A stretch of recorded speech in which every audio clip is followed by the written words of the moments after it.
Salmo de número 93.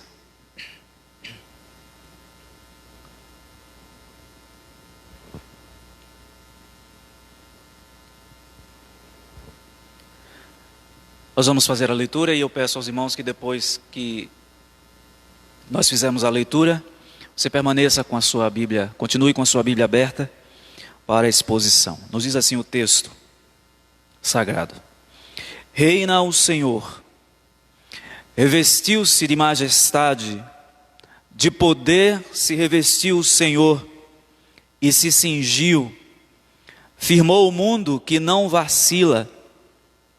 Desde a antiguidade está firme o teu trono, tu és desde a eternidade. Levantam os rios, ó Senhor, levantam os rios o seu bramido, levantam os rios o seu fragor. Mas o Senhor nas alturas é mais poderoso do que o bramido das grandes águas, do que os poderosos vagalhões do mar. Fidelíssimos são os teus testemunhos. À tua casa convém a santidade, Senhor, para todo sempre. Amém. Vamos de mais uma palavra de oração. Deus, a tua palavra lida será exposta nesse momento, e nós queremos rogar a tua graça sobre nós nessa noite, nos trazendo a iluminação, para que possamos compreender corretamente a tua palavra e fazermos as aplicações necessárias para as nossas vidas. Ó Deus, que o nosso coração nessa noite saia mais fortalecido nessa verdade bendita de que o Senhor reina, o Senhor domina, governa soberanamente, gloriosamente sobre todas as coisas. Dá-nos esta compreensão, e que esta compreensão seja definitiva, ó Deus, para encararmos as dificuldades e as situações que enfrentamos diariamente. No nome de Cristo Jesus, rogamos estas bênçãos. Amém. Meus irmãos, o Salmo 93 até o Salmo de número 100 faz parte do quarto livro dos Salmos. E do Salmo 93 ao 100, nós encontramos aí uma mini coletânea dentro da coletânea maior, que são chamados os salmos de exaltação a Deus, os salmos de louvor a Deus pelo seu poder.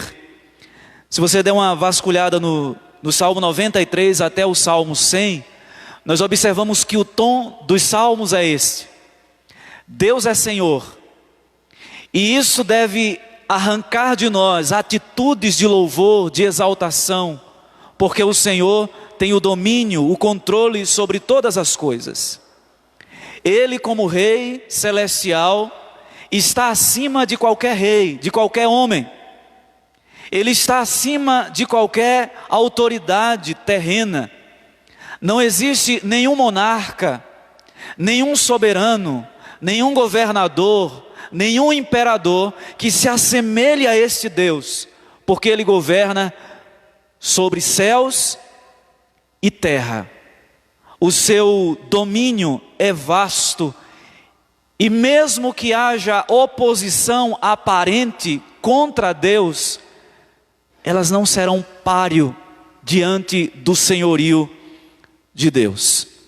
Nós vamos observar ao longo da exposição do texto que esse reino se estabelece, mas há oposição a ele. Os inimigos de Deus e do seu povo se levantam contra ele, mas não conseguem resistir. Como diz aí o verso de número 4, mas o Senhor nas alturas é mais poderoso do que o bramido das grandes águas. Ninguém resiste ao poder desse Deus soberano. Eu gostaria de falar nessa noite sobre a soberania de Deus nesse salmo, abordando pelo menos 5 aspectos importantes, ou melhor 6, para a nossa reflexão nessa noite. E a primeira lição, ou o primeiro aspecto que eu gostaria de destacar no texto, é a declaração com que o salmo começa. E esse salmo começa de um modo incomum. Começa com uma declaração que nós não encontramos comumente nos outros textos, nos outros salmos. E começa com uma declaração seca: reina o Senhor. Normalmente os textos começam dando que uma informação, e ali o texto vai se desenvolvendo, e no final faz uma declaração categórica a respeito daquilo que foi dito anteriormente. Neste salmo não. Essa afirmação categórica já está no primeiro verso do salmo. É a declaração inicial: reina o Senhor. O que leva alguns autores a pensar, e eu estou de acordo com eles, que muito provavelmente o salmista estava refletindo sobre uma situação adversa que o povo de Deus estava enfrentando, um inimigo muito feroz, uma situação quase que intransponível, uma adversidade quase que insuportável, e enquanto ele estava cogitando sobre isso, vem à sua mente a verdade de que o Senhor reina.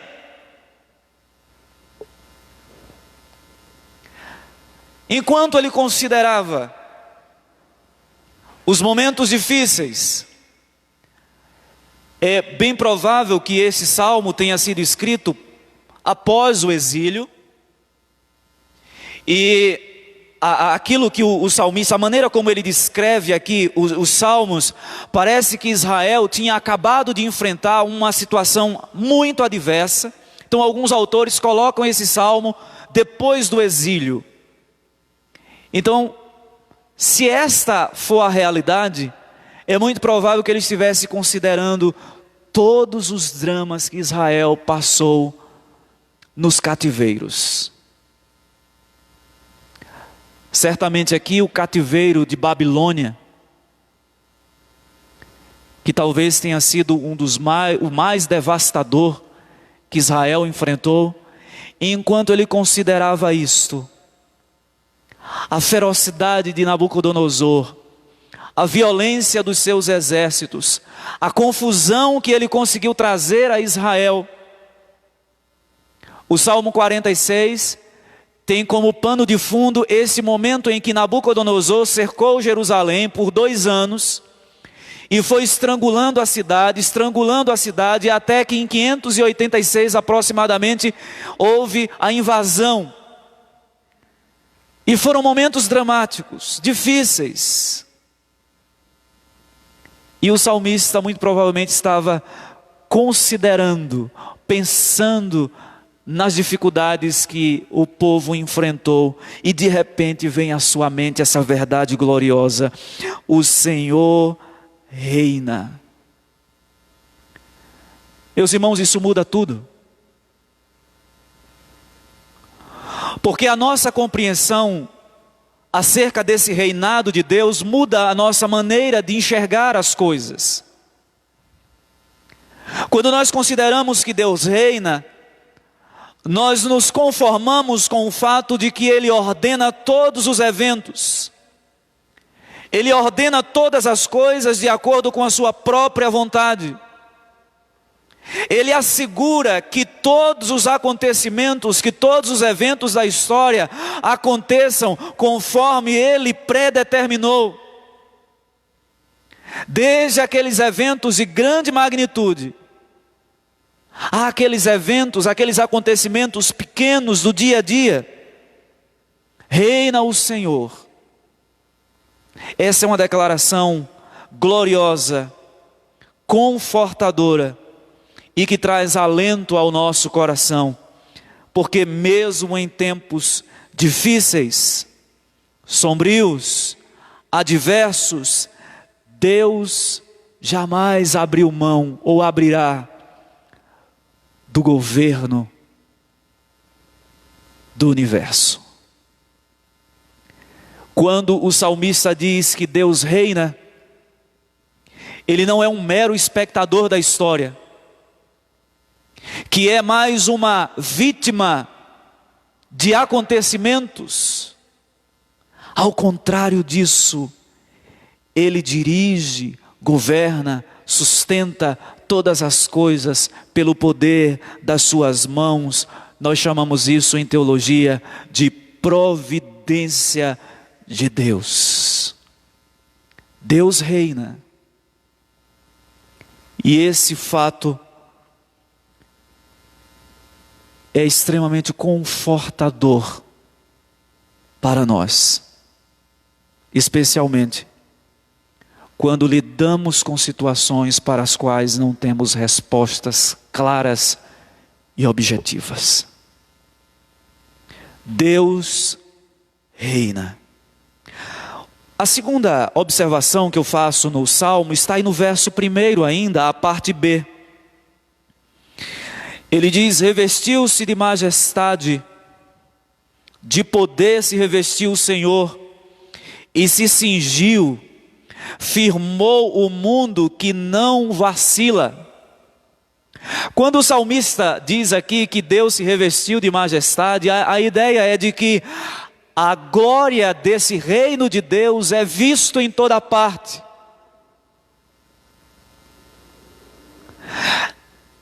Não tem como a gente negar o fato de que a criação, a própria criação de Deus, exibe a glória dos seus atributos.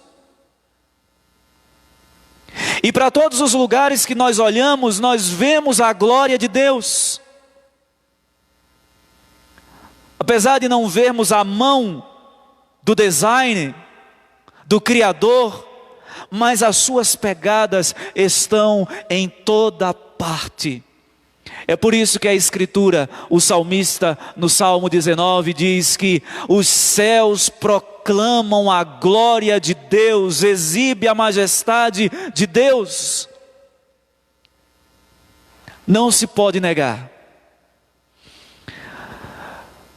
Um dos 3 astronautas que estava na Apollo 11, depois que retornaram da Lua, Neil Armstrong, Collins e Aldrin. Armstrong, uma determinada ocasião, ele foi entrevistado e perguntaram para ele como ele descrevia aquela viagem dele. E ele disse algo interessante: é impossível ver o que nós vimos, contemplar o que nós contemplamos e chegar à conclusão de que tudo isso aqui veio do caos. Eu não sei explicar o que, dizer o que, não sei detalhar como, mas existe alguma coisa maior por trás desse universo. Ele não tem a nossa fé, e certamente não iria dizer que era o Deus Todo-Poderoso que criou esse universo e que o que ele viu de fato era uma exibição da glória de Deus. Mas de fato é isto, meus irmãos: revestiu-se de majestade, de poder se revestiu o Senhor. Essa figura que o salmista usa aqui é a figura de um monarca, de um rei. Os seus trajes de glória, as suas roupas caríssimas, que evoca autoridade. Quando a gente vê as roupas de uma autoridade, especialmente dos imperadores, dos reis, eram roupas cheias de pompa, que passava aquela ideia de autoridade, de poder, de riqueza, de realeza, de glória, de dignidade. E o salmista toma essa figura para dizer: Deus como supremo, Ele está revestido de poder, Ele está cingido como que um soldado, quando coloca a sua couraça, empunha a sua espada. Deus está cingido de glória e de poder. O profeta Isaías, no capítulo 6, do versículo 1 ao verso 3, ele teve um vislumbre disso, num período de extrema confusão no meio do povo de Deus, final do reinado de Uzias, que estava morrendo, e Uzias teve um reinado terrível.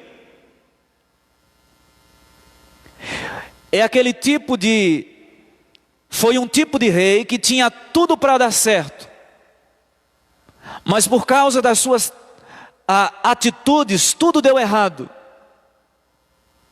E depois da morte de Uzias, o capítulo 6 de Isaías, ele descreve assim: no ano da morte do rei Uzias, eu vi o Senhor assentado sobre um alto e sublime trono, e as abas de suas vestes enchiam o templo.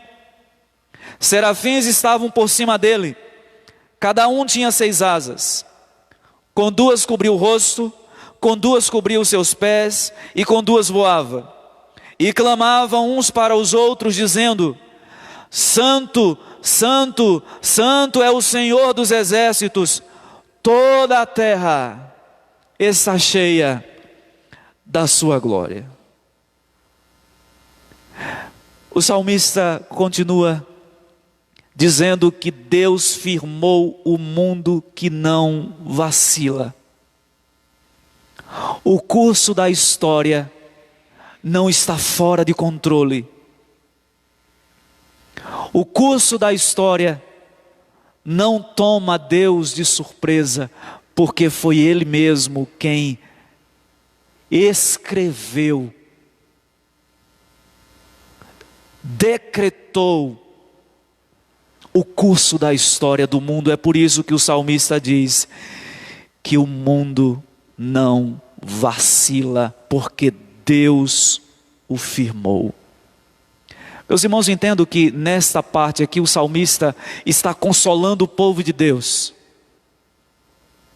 porque eu imagino que numa situação tal como eles estavam enfrentando, ou tinham acabado de enfrentar, não é muito incomum que passe na cabeça da gente, mesmo servos de Deus: será que o mundo está fora de controle? Ou por que Deus não intervém?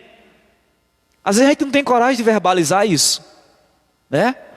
Porque a gente tem medo do que o outro vai pensar. Mas fulano de tal não é crente, não tem fé. Mas muitas vezes no nosso íntimo nós cogitamos isso.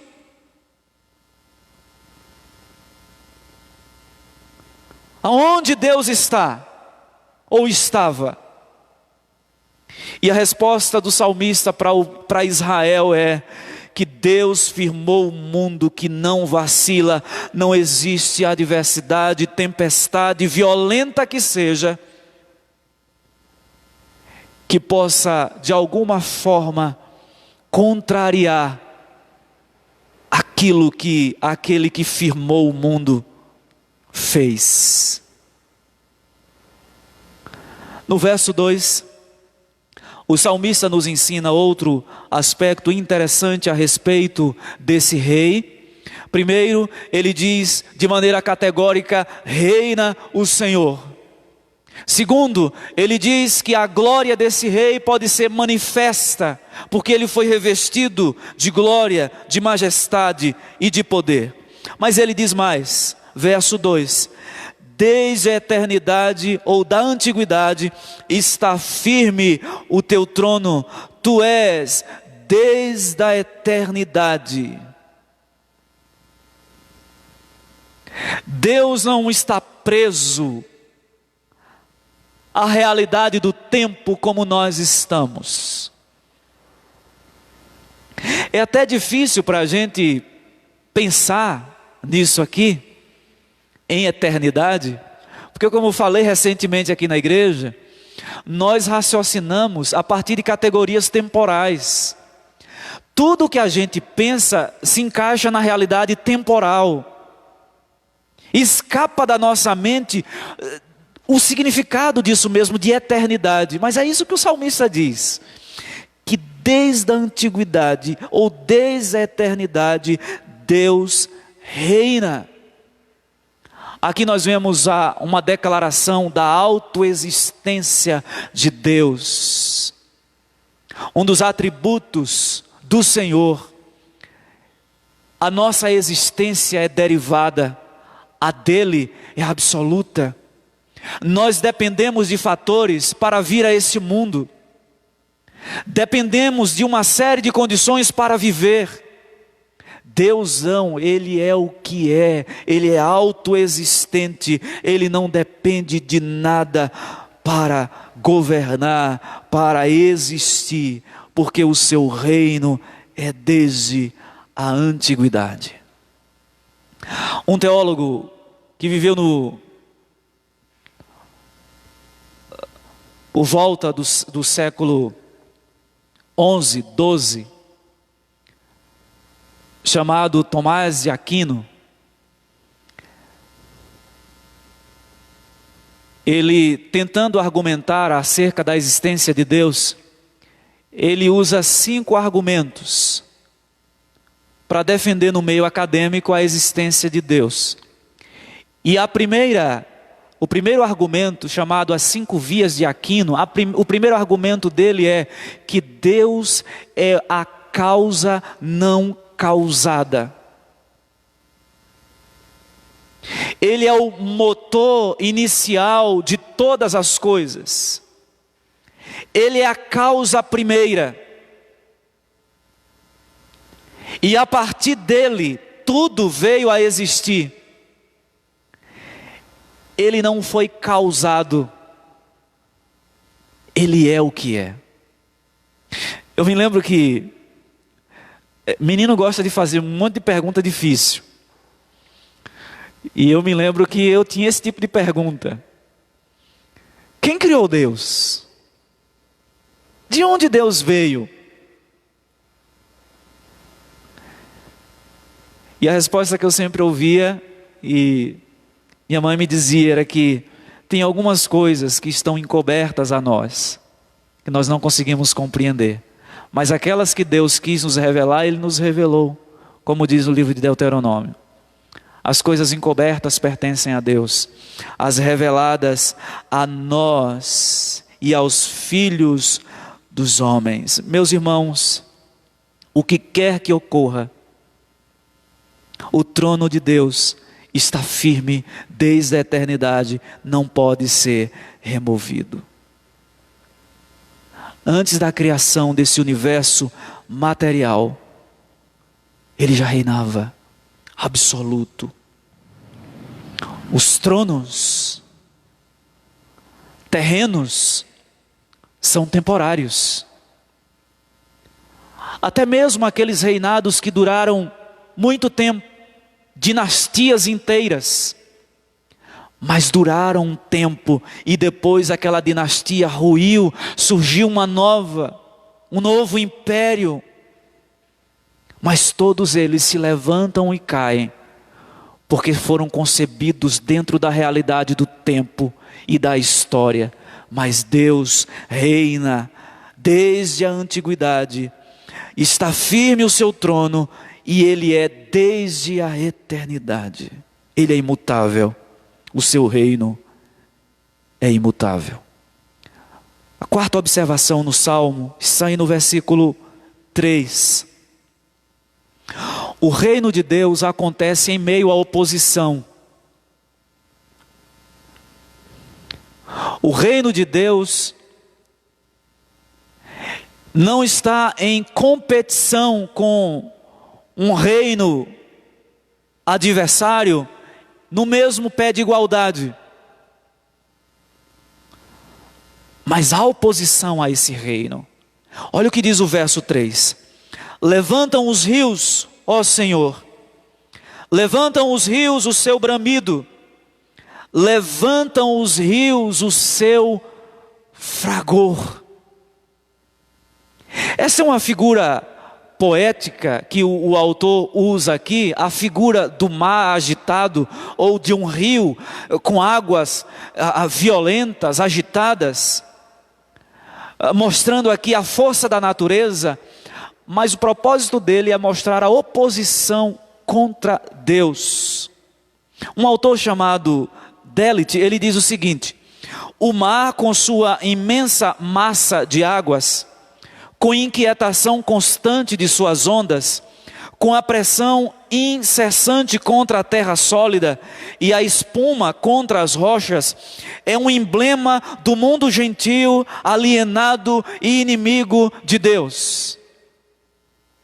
Isso aqui é uma figura simbólica, quando ele diz: levantam os rios, Senhor, levantam os rios o seu bramido e o seu fragor, para descrever a oposição a Deus e ao seu reino. Os irmãos se lembram quando nós fizemos a exposição do livro de Apocalipse aqui? No capítulo 17, versículo 15, quando fala ali de águas agitadas, eu gostaria de ler esse texto novamente. Olha a interpretação que João dá daquele simbolismo de águas agitadas. Apocalipse capítulo 17, versículo 15.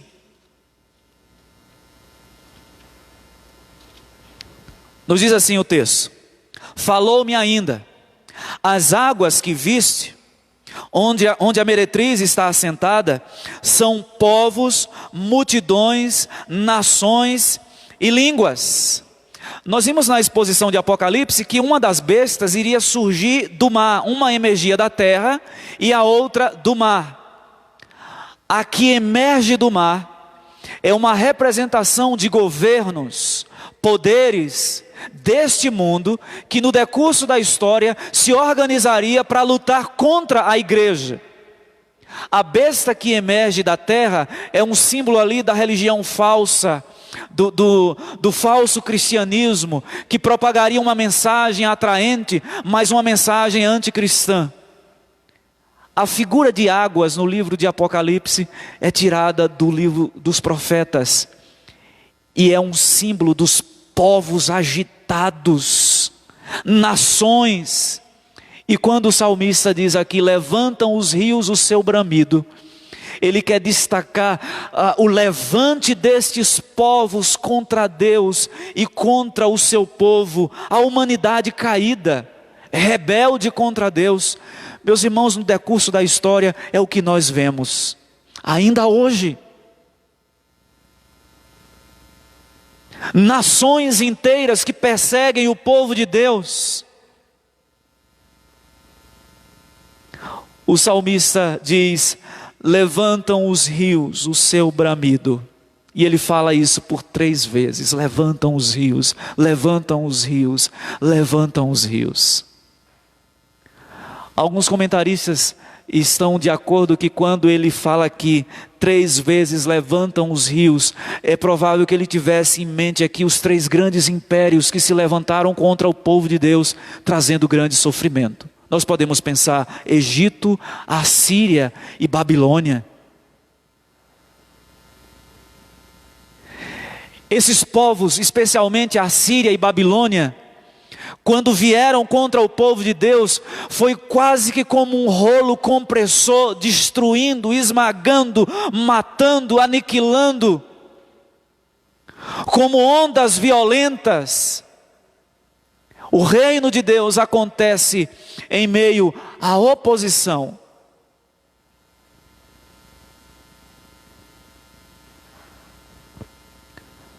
Mas olha o que diz o verso 4. Mas o Senhor, nas alturas, Ele está acima destes rios, destes povos, desses poderes. É mais poderoso do que o bramido das grandes águas, do que os poderosos vagalhões do mar. Meus queridos irmãos, que coisa maravilhosa saber disso. De que de fato existe uma oposição contra Deus e contra o seu povo. Mas esta oposição não é páreo.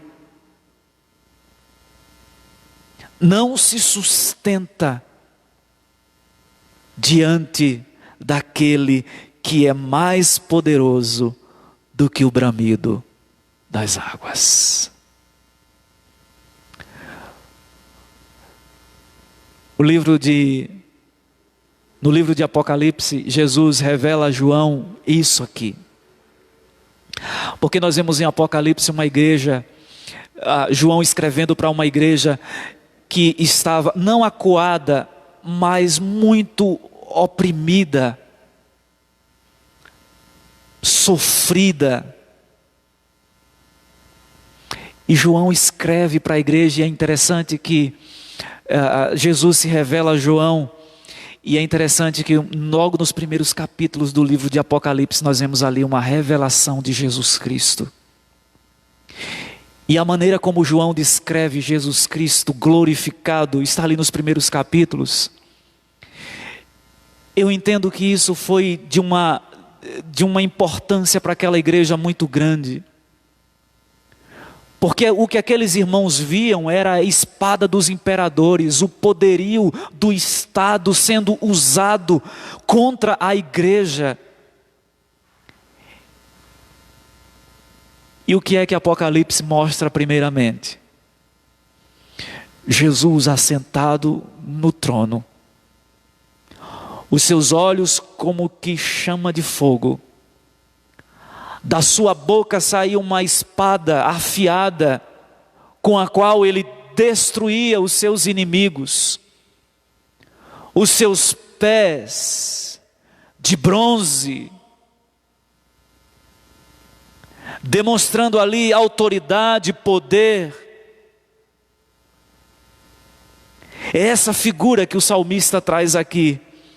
As ondas podem ser violentas e de fato são, muitas vezes, meus amados irmãos. Mas o Senhor, que está nas alturas, é mais poderoso do que o bramido, o rugir das grandes águas, do que os poderosos vagalhões do mar. Nós não sabemos o que é um vagalhão do mar, porque nós não somos pescadores. Os pescadores, quem lida com o mar, sabe muito bem o que é um vagalhão do mar. E a única coisa que me vem à mente para ilustrar isso aqui são os campeonatos mundiais de surf. Quando os competidores vêm e pegam aquelas ondas, aqueles paredões, às vezes de 8, equivalente a um prédio de 8, 10 andares. E eles surfam naquelas ondas. Mas se aquela onda cai sobre eles, pode esmagar. Tem inclusive uma das praias onde acontece um desses campeonatos, que é conhecida como a praia de esmaga-crânios, porque muitos surfistas se acidentam violentamente ali, que são jogados contra os corais que tem na quebrada do mar. Essa é a figura que o salmista destaca aqui, os vagalhões, as ondas violentas, para descrever o poderio desses inimigos. Mas o Senhor é mais poderoso. Marcos capítulo 4, eu já gostaria, no final eu vou fazer uma aplicação mais direta, apontando para Cristo. Mas eu gostaria de ler Marcos capítulo 4.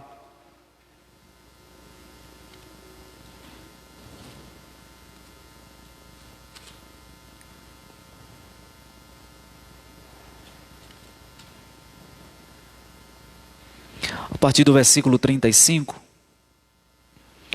Nos diz assim o texto: naquele dia, sendo já tarde, disse-lhe Jesus: passemos para outra margem. E eles, despedindo a multidão, o levaram assim como estava no barco. E outros barcos o seguiam. Ora, levantou-se grande temporal de vento, e as ondas se arremessavam contra o barco, de modo que o mesmo já estava a encher-se de água. E Jesus estava na popa, dormindo sobre o travesseiro. Eles o despertaram e disseram: Mestre, não te importa que pereçamos? E ele, despertando, repreendeu o vento e disse ao mar: acalma-te, emudece. O vento se aquietou e fez-se grande bonança. Então lhes disse: por que sois assim tímidos? Como é que não tendes fé? E eles, possuídos de grande temor, diziam uns aos outros: quem é esse que o vento e o mar lhe obedecem? Este é aquele de quem o salmista já estava anunciando, o Deus Todo-Poderoso, que é mais poderoso do que o bramido das grandes águas, do que os poderosos vagalhões do mar. Sexta e última observação do texto, verso 5. O texto diz: fidelíssimos são os teus testemunhos, à tua casa convém a santidade, Senhor, para todo o sempre. Meus irmãos, os grandes impérios, as grandes autoridades, muitas vezes elas são conhecidas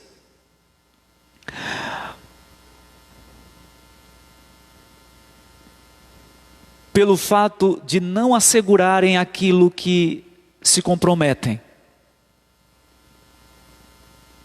Dão uma palavra e não cumprem.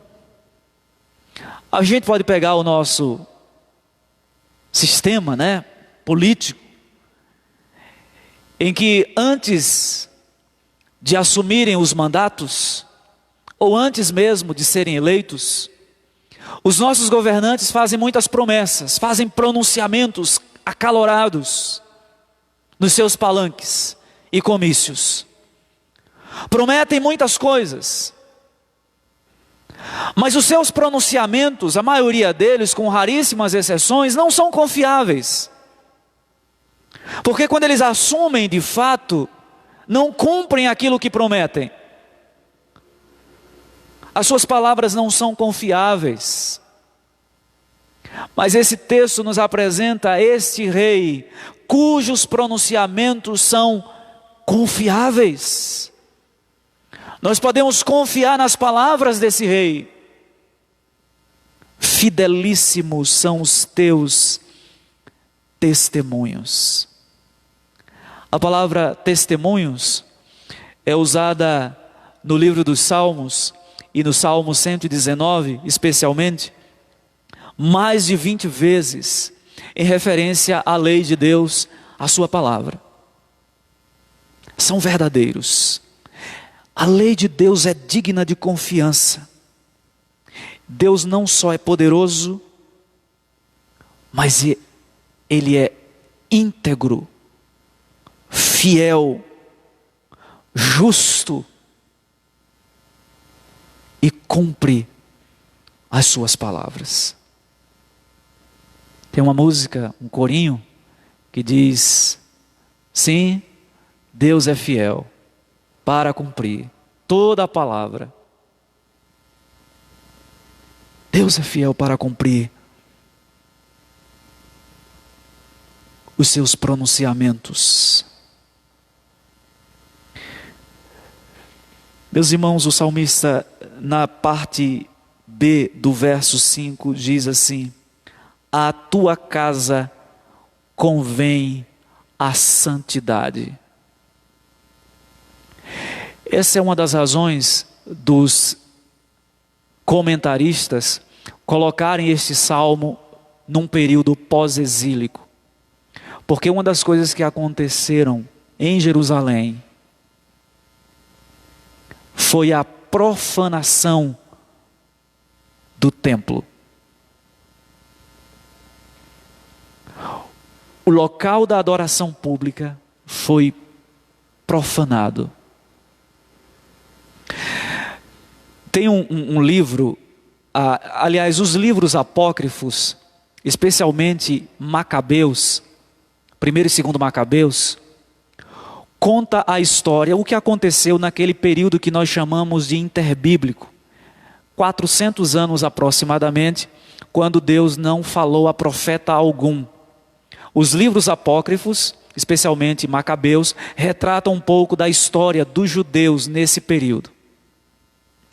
E houve um imperador chamado Antíoco Epifânio, na verdade era uma dinastia, que para profanar a religião dos judeus, ele sacrificou uma porca no altar.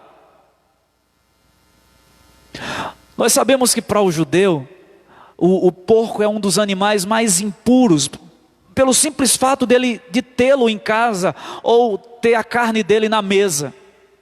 É um animal impuro. Agora, imagina sacrificar esse animal impuro no altar da adoração, que para os judeus era um lugar santíssimo.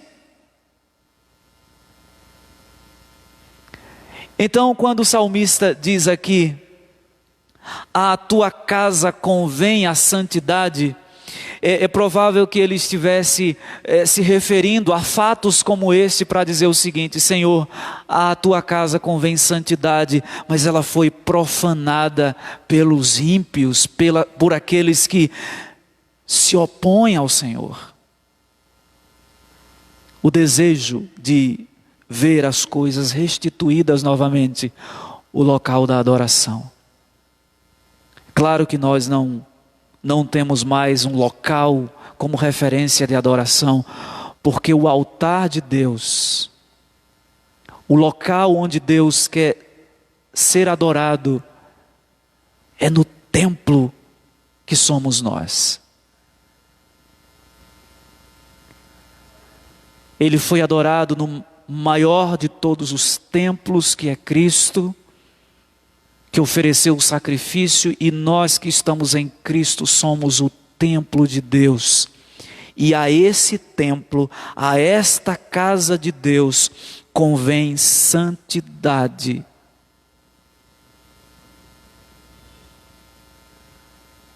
Meus amados irmãos, o que é que esse salmo tem a ver conosco? Quais são as lições que nós podemos rapidamente extrair e as aplicações para as nossas vidas? A primeira delas, meus irmãos, é que nós não podemos nos esquecer de maneira alguma do reinado de Deus.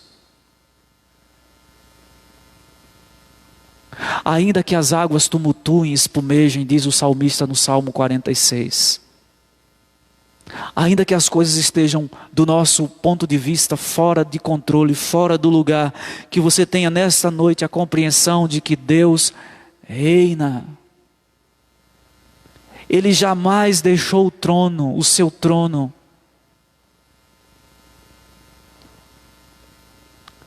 A segunda verdade é que você não tem como negar isto. Porque a glória de Deus está manifesta em toda parte. A majestade de Deus, o poder de Deus, a glória de Deus. Paulo diz na carta aos Romanos que os ímpios tentam fazer isso, negar a glória de Deus, renegar o Senhor, mas está estampado diante de todos que os atributos de Deus revelam a sua glória e a sua santidade. Aliás, a criação revela os atributos de Deus, tais como glória e santidade. A terceira observação que nós fazemos para nós, meus irmãos, é que aqueles que estão inseridos nesse reino de Deus sofrerão oposição também, porque este reino tem opositores. Não pense que a vida com Deus é uma vida fácil, isenta de inquietações e perturbações. Existe oposição, existem situações adversas, que às vezes se levantam contra nós como se fossem ondas violentas, rios bramando com o seu fragor, com a sua violência, vagas e ondas que parecem nos tragar vivos. Mas que você saia daqui nessa noite plenamente convicto de que o Senhor é mais poderoso do que o bramido das grandes águas, das adversidades que chegam à nossa vida. Meus amados irmãos, que olhemos nessa noite para aquele que é Senhor sobre todas as coisas, aquele ao qual o Pai sujeitou todas as coisas e pôs todas as coisas debaixo dos seus pés. Sejam tronos, sejam soberanias, quer principados, quer potestades, sejam os nossos pecados, seja o que for, tudo está debaixo do governo e da autoridade daquele que é Rei dos Reis e Senhor dos Senhores. Que você o reconheça, que você viva dessa forma, entendendo o senhorio, a soberania e o reinado de Deus sobre todas as coisas. Todas as coisas. Vamos orar?